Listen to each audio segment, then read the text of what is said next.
Thank you, Susie and Tracy. If you didn't put your business card in the basket, please do so and stick around for a short presentation by Tuacahn with their new presentation of Newsies. So you want to stick around for that, and you want free tickets, right? Okay. I'd just like to welcome again all of our new members. Let's give them a big hand. The Chamber is just really, really growing leaps and bounds. We are introducing between 15 and 20 a month of new members, and we really appreciate all of you. We're here to help you and to team with you. If you need anything at all, please don't hesitate to get any one of us a call, even myself, okay? I'm extremely, extremely excited to introduce you to our inspirational presenter today, Dr. Wayne Provost. Dr. Provost graduated from the University of Utah and Georgetown University. He was a naval officer. Thank you for your service, sir. He was the chairman for the Utah March of Dimes Walkathon for 2 years and chairman of Walk America for the American Diabetes Association for the state of Utah. He has served on the Board of Governors for Salt Lake City, Phoenix, and Albuquerque Chambers of Commerce. Dr. Provost has served on several boards and was a business advisor for Delta Airlines. He has donated medical patents to help pediatric cancer patients and has been an active member of the Make-A-Wish Foundation. With his wife Donna and daughter Emma, he founded Teens Kickin' Cancer, a youth leadership program that helped children undergoing chemotherapy as well as their families. Dr. Provost has founded and co-founded over 12 different companies. He's an amazing man. Dr. Provost is an inventor and co-inventor of over 200 patents, including the resealable box top, the insulin pump, and the portable dialysis machine. Amazing. For the past 45 years, he has helped individuals turn their ideas into patents and productive businesses. He is presently assisting 60 individuals at Dixie State University, where he is the Director of Innovation Guidance and Solution. Help me in welcoming Dr. Provost.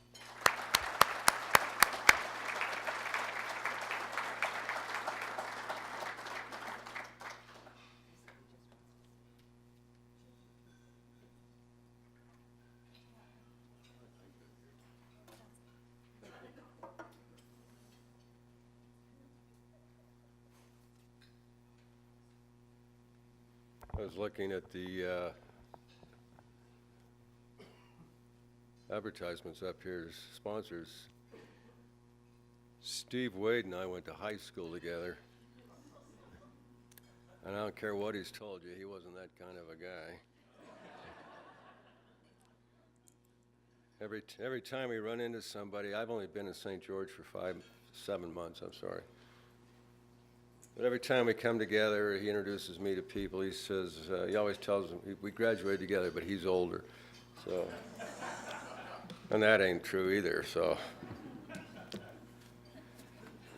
I have never done, when Susie asked me to come and talk, she told me the notables that have spoken here before. She wanted me to speak about something that I could tell you that would be inspiring to your life. And I have never done anything notable, I don't think, in my entire bloody life, except once. In the old days, they didn't have buses that went up and down in Zion's National Park. You could drive from the bottom up to the Narrows and camp or go hiking. So one day I decided I love to rappel, I used to, and then one day I decided I'm going to rappel off Angel's Landing, which is quite a ways up. It's a multiple rope rappel. You rappel down, then you tie the rope up, pull the old one down. It took 4 hours. But suffice it to say, on the way down, about 2 hours into the rappel, I'm looking over, and the traffic was totally at a standstill and lined up. People getting out of the cars, taking pictures. I thought, man, am I notable. Suffice it to say, the National Forest Service didn't quite seem so. When I came down off the mountain, I was greeted by the Forest Department, and they wanted to arrest me And I said, gee, I didn't leave any bolts hanging out. I kept everything concealed. What are you arresting me for? And the forest ranger points to the cars on the street, and he said, we're going to attempt to arrest you for being an attractive nuisance.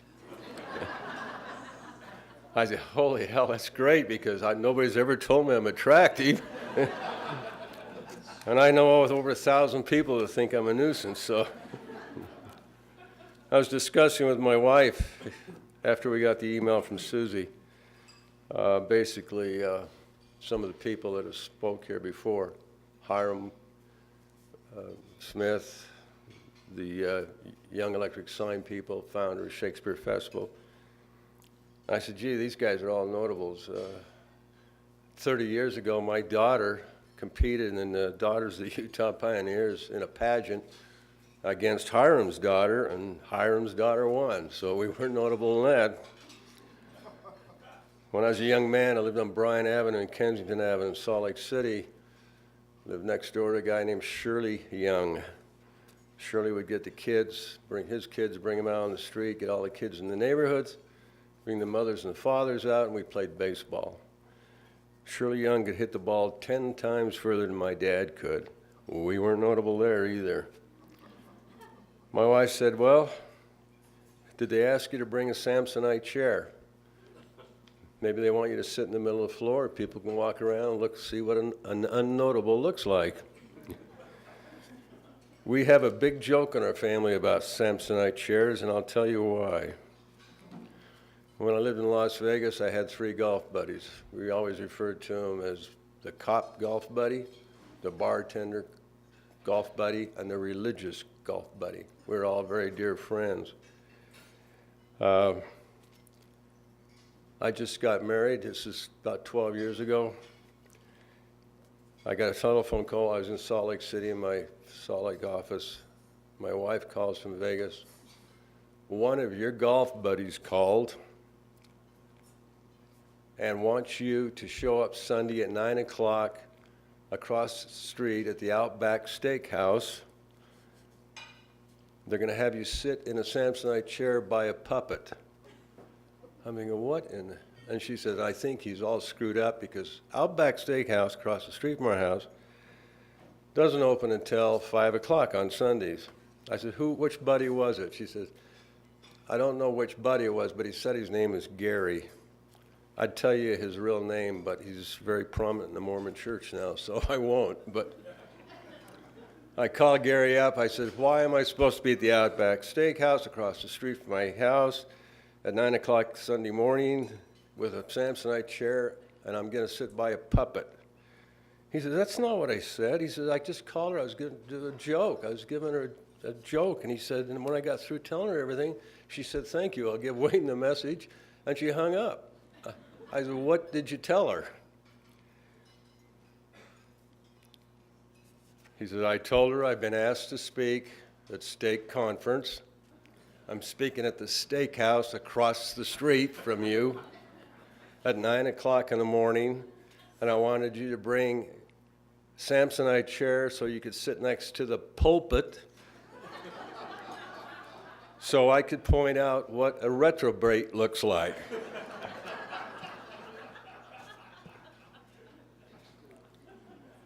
I pointed out to him, my wife is from Milford, Pennsylvania, lived there most of her life. That is in the Poconos, 80 miles from New York City. She attended the University of New Mexico. She lived in Toronto. She lived in Hawaii. She lived in Mexico. She lived in Palm Springs. She has no clue about Mormon terminology. In return, he said, I'll tell you what I'll do.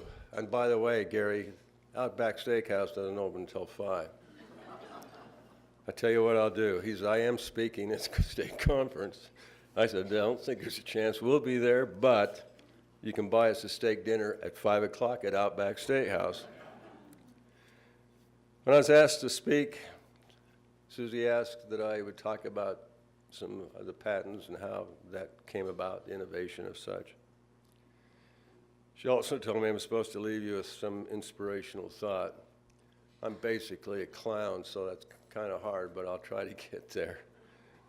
I attended Georgetown University as a sophomore. I was going the medical dental route. I had a professor, he taught biochem. He was an MD, DDS, PhD. We called him Dr. Brains, brilliant guy. I went up to him and I said, I have an idea. I think I can build a computerized articulator for dental. The reason I went to him was that he was a gentleman that invented buffered aspirin, known to you as bufferin. So he sat down, he believed in me, collected a group of other doctors, and I built a computerized articulator. And I think that was he won the student award for the whole American Dental Association. I think it was 1969. It worked out well enough that they got a patent on it, they own it, and my last 2 years at Georgetown, which is incredibly expensive, they paid for it. So he gave me 3 good things to remember about business. He says, 1, never do business in a bar, which I've been known to do something like that. If you're going to go to a bar to relax, drink the most expensive booze in the place. That way you can't afford to make an ass of yourself. Number 2, buy 1 nice, expensive suit and several ties. People will comment on how many different suits you own all the time. Always present yourself respectful and with dignity, people. Number 3, when you do a deal, leave something on the table. Don't take everything. That way people will invite you back. They'll trust you, and you'll be asked to do repeated business with them forever. The next patent is the resealable carton. That's, for some reason, I mean, I've done a lot of medical patents and stuff, and nobody ever talks about how wonderful those are. So the next one's the stupidest one. Many, many years ago, I had a 2-year-old, 3-year-old daughter.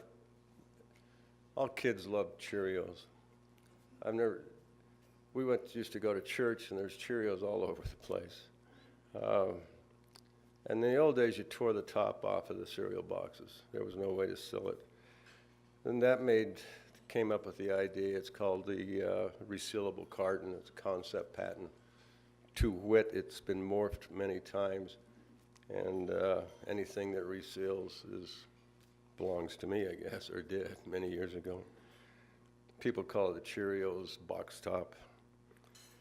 Other idea, I was practicing dentistry for a while and couldn't see in the mouth. One of the professors told me, if you can see it, you can do it, but it's so hard to see sometimes. So I came up with the idea of inventing dental fiber optics, and the idea was I was trying to get rid of X-rays for dental patients, because with fiber optics, I could shine a light through the teeth, I could pick it up with a receptor on the other side, and I could see if you had dental caries or cavities. That became the revolution for dental fiber optics. Pretty much anything that you go to a dentist that would have fiber optics came about as part of or attached to that patent. 1998, I decided there's got to be a better way to do medical claims. I think we should digitize them, get rid of the paper. So I started a company, we called it P5 in Salt Lake. We digitized claims. We digitized the whole claim process. We made it so that individuals who work for companies could go online and see their claim, and they could see how much had been paid. It revolutionized the way that patient coordination with the companies, got rid of all the people who used to be answering phones. We call that P5E Health Services. We did services for Motel 6 Red Roof Inns, Phillips Petroleum, and a whole bunch of others. We sold that company in 2003, I think. My own employee, we had hundreds of employees, and my own employees had no clue what P5 stood for. So here's what they used to say. One lady told me that she heard it was because we had 5 patents when we started the company. That was true, we did. Another lady said she heard we parked on the P5 level when we went to meet with attorneys to start the company. That was true. And the big joke that used to go around all the time was Dr. Provost has started a new religion. You only have to pay 5% tithing, and you can pick any 5 of the 10 commandments and follow them. It actually stood for Patient-Physician Preferred Payment Plan. That lasted 10 minutes and became P5. If you went up Parley's Way on the left-hand side of the old Blue Cross Blue Shield building, you saw a big P5. That was our building. Well, from there, we decided to go into financing aspect where you could tie the claim and the financing, the payment part together. So we digitized the payment system. The first patent was to help patients, employers and patients. The next patent was to help physicians and hospitals.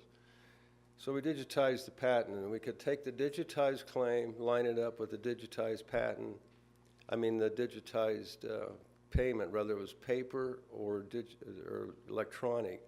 So a physician or a hospital could go on and they could see that it had been paid and how much they got paid. They could transfer the money right there at the click into their own checking accounts in Houston, Texas, or whatever. We did some pretty big companies, Baylor, MD Anderson, Methodist Hospital, did a little with IHC, and several thousands of pharmacists. I sold that company in 2006.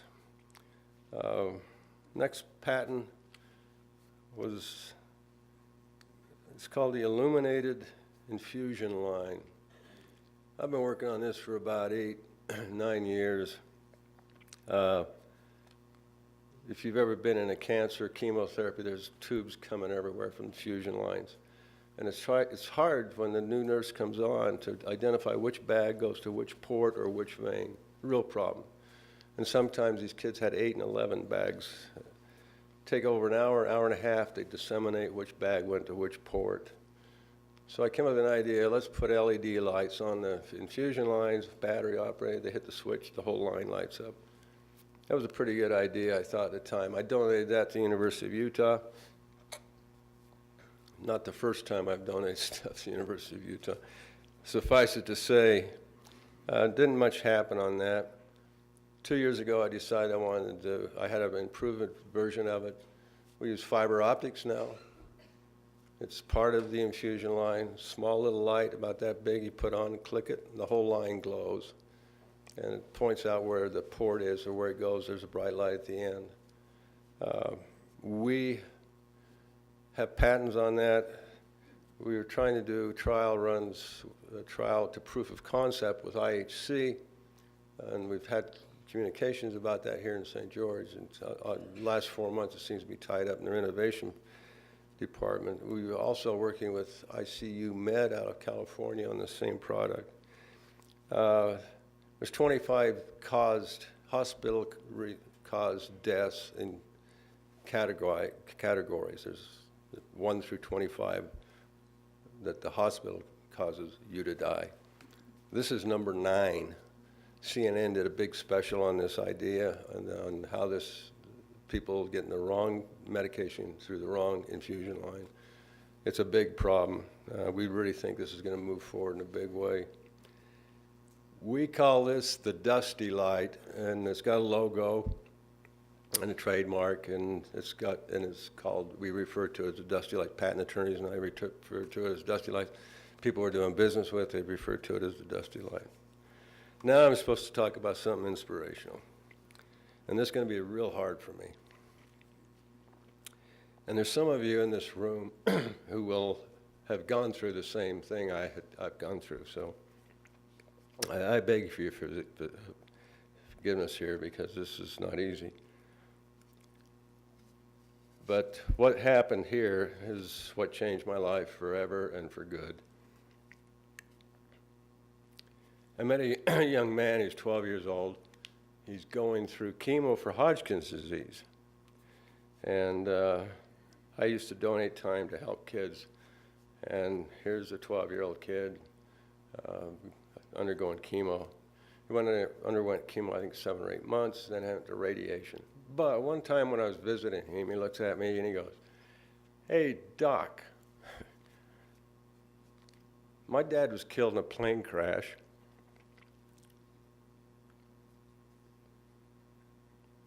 and I have a real pretty mother. Well, when he turned 14, he was in remission. He was the best man at my wedding. I married his mother. And in doing so, I inherited 2 children, him and his 9-year-old sister named Emma.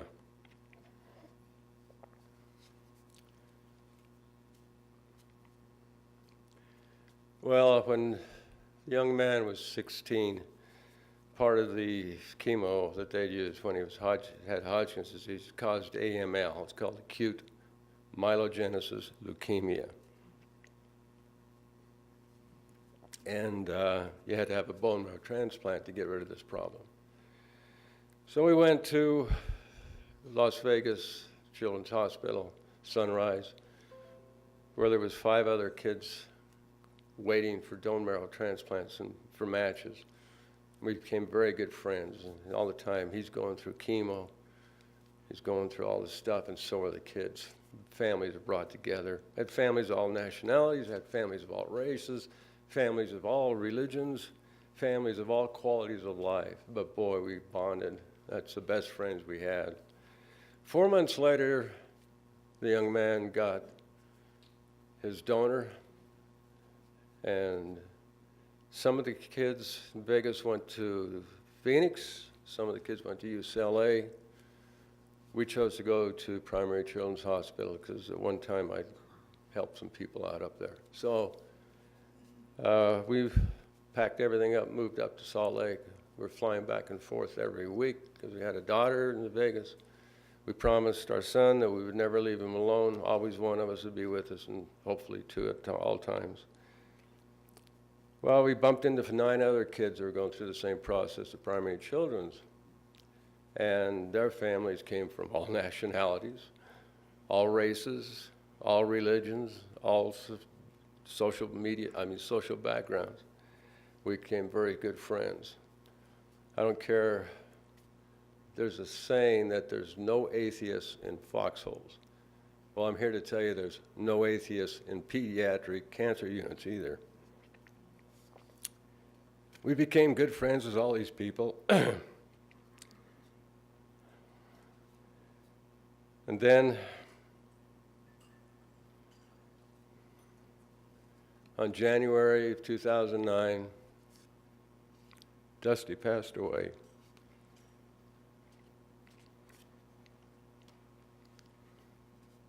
We named the infusion line after Dusty. That's how it got its name. We totally changed our life. Those of you who have been through something like that know what a dramatic thing it is.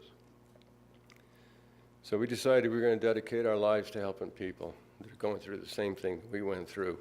We started Teens Kicking Cancer, my wife, my daughter, myself. We set it up in every high school in Las Vegas. We sponsored walkathons, we bought races, cupcakes, cookies, picnics to raise money to help the people that were undergoing this situation. Those families were losing their houses, some of them. Their kids couldn't pay their tuition. So we decided we'd help them out. So with the money, so with the money we raised in my savings account, we started helping these families. We paid tuitions for their kids that they couldn't afford to pay tuition for. We made house payments for people that were losing their homes. We subbed for Santa for 5 years, many different families. Unfortunately, as of today, none of those children survived.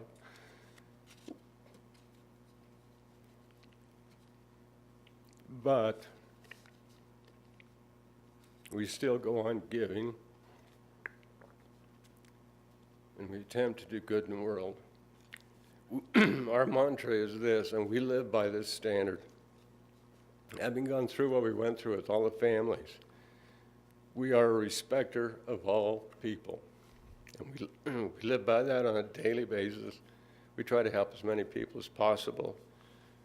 I started helping the kids at Bishop Gorman High School invent things got involved with them. Loved doing that, loved giving the time, having an idea turned into a viable business, started helping the community do some things. Thank God Dixie State University gave me the opportunity to come here and to do what I love the most, and that's inventing things. But one is working with people. I work with the students, I work with the faculty, I work with the community. She said there's 60 people that I help. It's 75. It goes up 3 and 4 or 5 a week. I have 39 students I'm helping. I have 31 community members, 4 faculty members I'm working with. To date, I've been here 7 months. We have 22 pending patents. Some of them are very incredible, unbelievable. I love doing what I'm doing. I go in the office, you never know what's coming through the door. Somebody has a new idea. A lot of the people in this room have helped me out with referrals and such. I'm the luckiest guy on the face of the earth. I got a letter from one of my students, his mother. If you don't mind, I'd like to read it. This is what makes it all worth it. So, dear Dr. Wayne Provost, Wyatt has spoken very highly of you. I would really like to meet you when I come down to St. George in the near future. I am extremely grateful for all that you have done for Wyatt. Thank you so much for taking him in and mentoring him. You have helped him in so many different aspects of his life. I was worried after sending him back to school his sophomore year that he was having a really hard time leaving home. I honestly thought he was going to quit school, and then he met with you. His whole attitude and enthusiasm towards life, school, and inventions were beyond anything I had ever seen from him. When he started telling me about the progress on the patents, I started putting money aside just for them. With that being said, let's get the patent process going as soon as possible. Thank you for helping him achieve his dreams. I am forever indebted to you. I am a little biased when it comes to Wyatt. He is very intelligent, creative, funny, and very respectful. I am blessed to have Wyatt as my son. Thanks to you again, Wyatt's mother. Wyatt's father passed away 6 years ago. And what a great kid. He and his mother run a farmhouse in Cashurum. I think I met more people from Cashurum. I had no clue where the hell Cashurum used to be, but he and his mother run a farm in Cashurum. They have 1,400 head of sheep, 350 head of cattle. They own 20,000 acres. They run their animals on that and 10,000 acres more. Wyatt came up with the patent on how to track the herd so we know where they're at on an iPad. That's the first patent he came up with. We're working on that as we speak. Second idea that it came across because we start talking about things is blowing water out of a hose so it won't freeze when you got to water your cattle on a 200-foot hose. We came up with another patent which has been applied for. It's called the auto blow. When it's a small attachment you put on your hose. It has a rechargeable battery. When it gets down to 32, before it gets to 32 degrees, the blower turns on and blows the hose out and clears it out. It does it by how long the hose is. If the hose is 50 feet long, you set it for 50 feet. That takes 18 seconds. Set it for 200 feet, it takes about almost a minute. Suffice it to say, it's in the hands of Black & Decker as we speak. Thanks to Nolan Archibald, who was a student here at Dixie State University and went to Weber State, went to Harvard. We crossed paths there in 1970, I think. And was the CEO of Black & Decker for 25 some odd years. Black & Decker acquired Stanley. Stanley will tell you they acquired Black & Decker, so it is now Stanley Black & Decker. To wit, I'm telling you this because we have the blower going to Black & Decker. We're working with them. And then we have a measuring tape. It's a whole new idea of how to interlock tapes so they don't pull out. And we got rid of 1/8 of an inch, 1/9 of an inch. We go 1A, B, C, D, E, 2 up to M, I think it is. Totally new concept in measuring. Gets rid of metric, gets rid of English. Is it a good idea? We just got a 70-year copyright on it. 70 years after the death of the person who invented it. Anyways, a lot going on in this world. I used to be pretty pushy. I knew what I wanted in life. People have said I was a success, perhaps financially, but I was always missing something. And living by the new rules that we have, like I say, our mantra is that be a respecter of all peoples, and that makes life really easy. To wit, we tried to do that. One of the most valuable things you have is your time. I hope I haven't wasted it. This is 30 minutes, and I thank you so much.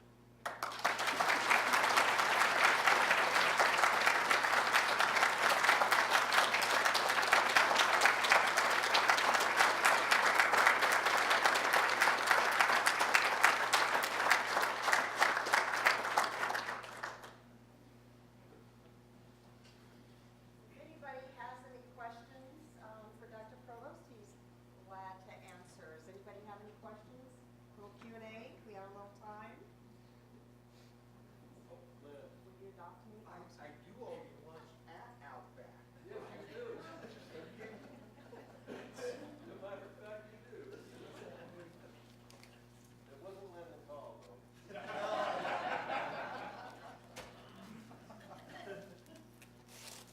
Dr. Provost, thank you very much. You have a question? What local resources are available to someone that has an idea or to aspiring inventors? You're looking at it. We don't charge, it's part of the community service through the school. I can't help you with money if you're a community member, but I can give you the idea. Typically, research is commercially available idea. It's not an idea, the research on the patent, which saves a lot of time and effort, and then we discuss the idea. I think we build a prototype for everybody, which I enjoy doing, and proof of concept, and then I think we have for students. We can help. I've raised money. Can't use a W-2 fund called Wayne's Wallet. Again, will you adopt me? No, just. So, but I have 12 other women and men who have put up some cash just to help students get through the patent process. And then we have another group that's getting started that will help them to turn it into a business. Give me a call. Thank you very much. Is that it? Let's give Dr. Provost a hand again. He's an incredible, humble man. Dr. Provost, I'd just like to give you a little gift.